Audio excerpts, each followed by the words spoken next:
Chapter 12, A Midsummer Night's Dream, a scene from the play, by William Shakespeare. Act 3, Scene 1. The Wood. Titania lying asleep. Enter Quince, Snug, Bottom, Flute, Snout, and Starveling. Bottom. Are we all met? Quince. Pat, and here's a marvelous convenient place for our rehearsal. This green plot shall be our stage, this hawthorn brake our tiring house, and we will do it in action as we will do it before the Duke. Bottom. Peter Quince. Quince. What say'st thou, bully Bottom? Bottom. There are things in this comedy of Pyramus and Thisbe that will never please. First, Pyramus must draw a sword to kill himself, which the ladies cannot abide. How answer you that? Snout. Barlakin a parlous fear. Starveling.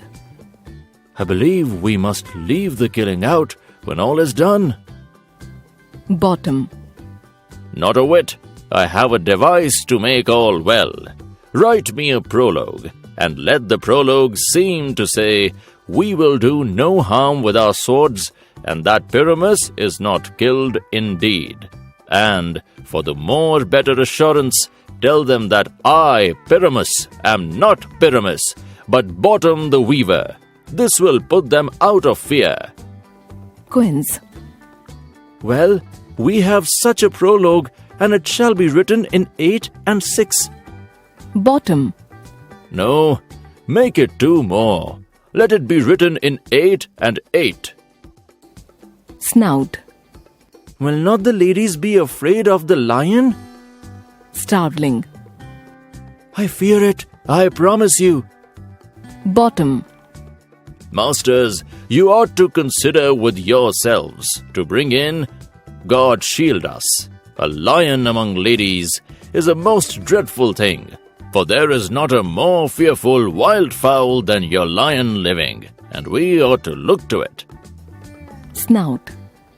Therefore, another prologue must tell he is not a lion. Bottom. Nay, you must name his name, and half his face must be seen through the lion's neck, and he himself must speak through, saying thus, or to the same defect, ladies, or fair ladies, I would wish you, or I would request you, or I would entreat you, not to fear, not to tremble, my life for yours. If you think I come hither as a lion, it were pity of my life. No, I am no such thing. I am a man as other men are, and there, indeed, let him name his name, and tell them plainly he is Snug the Joiner. Quince. Well, it shall be so, but there is 2 hard things, that is, to bring the moonlight into a chamber, for you know, Pyramus and Thisbe meet by moonlight. Snout. Doth the moon shine that night we play our play? Bottom. A calendar! Look in the almanac! Find out moonshine! Find out moonshine! Quince. Yes, it doth shine that night. Bottom. Why then, may you leave a casement of the great chamber window, where we play, open, and the moon may shine in at the casement. Quince. Or else one must come in with a bush of thorns and a lanthorn, and say he comes to disfigure, or to present the person of moonshine. Then there is another thing. We must have a wall in the great chamber, for Pyramus and Thisbe, says the story, did talk through the chink of a wall. Snout. You can never bring in a wall. What say you, Bottom? Bottom. Some man or other must present wall, and let him have some plaster, or some loam, or some rough cast about him to signify wall, and let him hold his fingers thus, and through that cranny shall Pyramus and Thisbe whisper. Quince. If that may be, then all is well. Come, sit down, every mother's son, and rehearse your parts. Pyramus, you begin. When you have spoken your speech, enter into that break, and so everyone according to his cue. Enter Puck behind. Puck. What hempen homespuns have we swaggering here, so near the cradle of the fairy queen? What, a play to word! I'll be an auditor, an actor too, perhaps, if I see cause. Quince. Speak, Pyramus. Thisbe, stand forth. Bottom. Thisbe, the flowers of odious savours, sweet. Quince. Odours, odours. Bottom. Odours, savours, sweet. So hath thy breath, my dearest Thisbe dear. But hark, a voice. Stay thou but here a while, and by I will to thee appear. Exit. Puck. Aside. A stranger Pyramus than e'er played here. Exit. Flute. Must I speak now? Quince. Hey, Mary, must you? For you must understand, he goes but to see a noise that he heard, and is to come again. Flute. Most radiant Pyramus, most lily-white of hue, of colour like the red rose on triumphant Brea, most brisky juvenile, and achy most lovely Jew, as true as truest horse that yet would never tire, I'll meet thee, Pyramus, at Ninny's tomb. Quince. Ninus' tomb, man, why you must not speak that yet, that you answer to Pyramus, you speak all your part at once, cues and all. Pyramus, enter, your cue is past, it is, never tire. Flute. Oh, as true as truest horse, that yet would never tire. Re-enter Puck and Bottom with an ass's head. Bottom. If I were fair Thisbe, I were only thine. Quince. Oh, monstrous, oh, strange, we are haunted. Pray, masters, fly, masters, help! Exeunt. Quince. Snug. Flute. Snout. And Stabling. Puck. I'll follow you, I'll lead you about around, through bog, through bush, through brake, through Brea. Sometime a horse I'll be, sometime a hound, a hog, a headless bear, sometime a fire, and neigh, and bark, and grunt, and roar, and burn, like horse, hound, hog, bear, fire at every turn. Exit. Bottom.